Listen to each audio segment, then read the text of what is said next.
Hi there.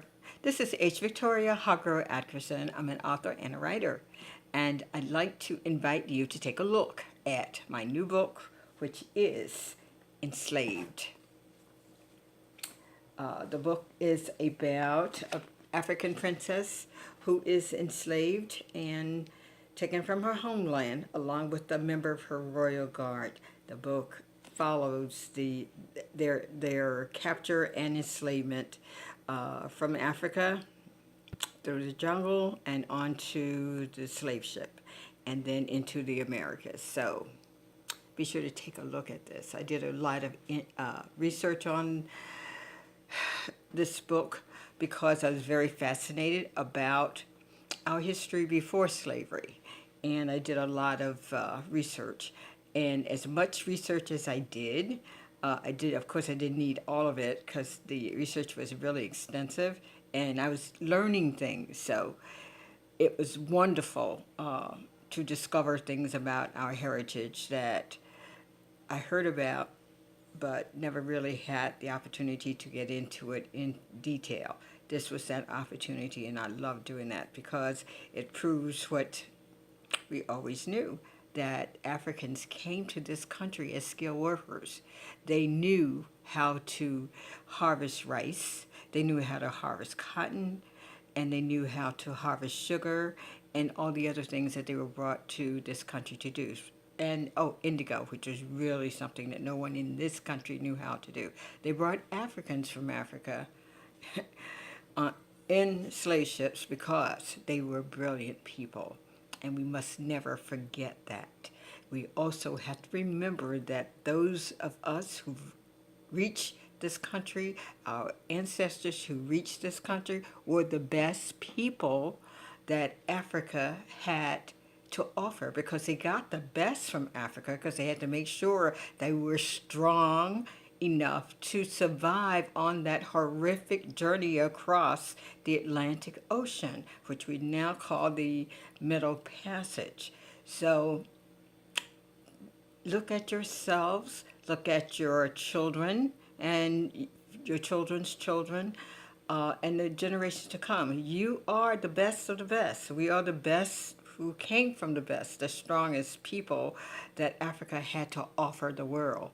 And that's life affirming, and that's also acknowledging the centuries and centuries of history that we had in Africa. So take a trip to the library because there's tons of information on African civilizations.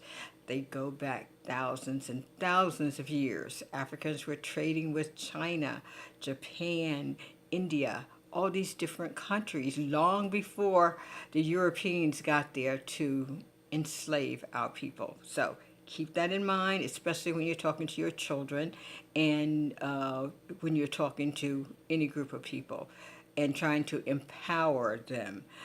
That's one of the things we must pass that tradition on and that information on.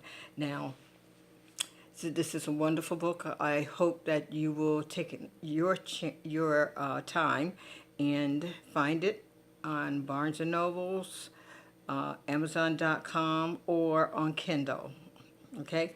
So you can get that. It's a journey into the past.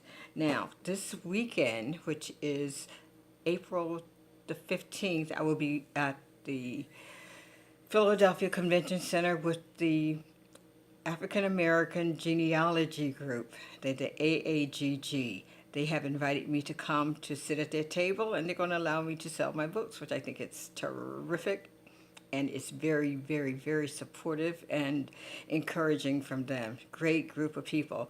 Now, if you are a person who have little knowledge of your family's history and you want to learn how to research and to look into your past, your family's past, and find those pieces of information where you came from, this group will teach you how to do that.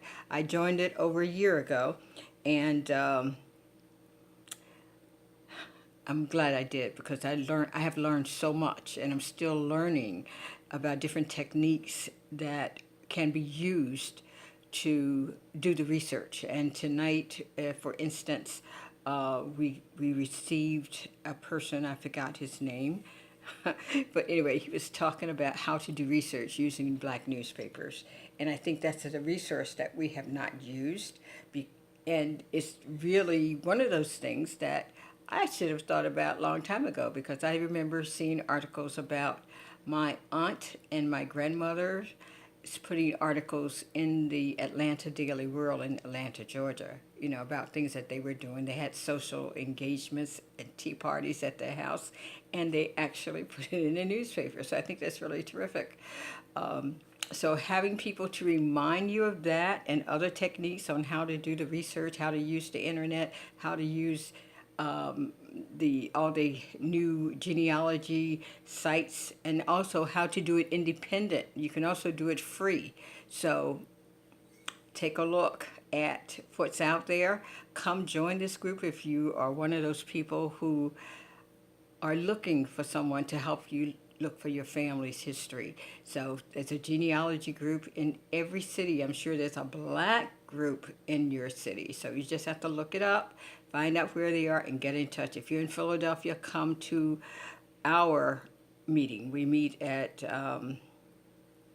this will be the second Tuesday of each month, and we also meet at 38th and Market, okay? So I think it's called the First District Plaza, if I remember correctly. I'll have to check that for you. But great group of people, very intelligent, very skilled in genealogy, which I think is absolutely fascinating. So join us there. Now, we have a couple of things, and think about research. I have a couple of research projects that I'm doing on groups of people, and one of them is the Buffalo Soldiers, and I plan to go out to Arizona to do some more research on that. And I'll be traveling with a group called the Arizona Buffalo Soldiers, which is a motorcycle group. So I'll be traveling with them, not on a motorcycle because it's too hot. I will be in the air-conditioned car behind them. But I look forward to it. We'll be at Big Nose Kate's, which is a local bar there that everybody congregate in, and we usually set up in front of that. And they also have all kinds of wonderful things, a big parade, a night of dancing and socializing, lots of good food. And then they have all these wonderful displays on the Buffalo Soldiers. They even have a coat that was made of buffalo skin, and they have that on display. And they have the uniform. Some people have authentic uniforms. Others have reproductions of uniforms worn by the Buffalo Soldiers. So it is a marvelous way to do research like I'm doing this historical book. So I look forward to that. That gives you energy whenever you are looking for a topic. It's great to get it from the source. So be sure to keep your eye out. I'll take lots of pictures so I can show them to you. They're fabulous, fabulous people. So take care and enjoy your day. Love someone special, and love to you. Oh, I forgot. You must push the red button and subscribe to my channel. I need your support. And also to like my channel while you're there. Okay? You have a great one. And Easter's coming up, so have a great Easter weekend. Take care. Love to you.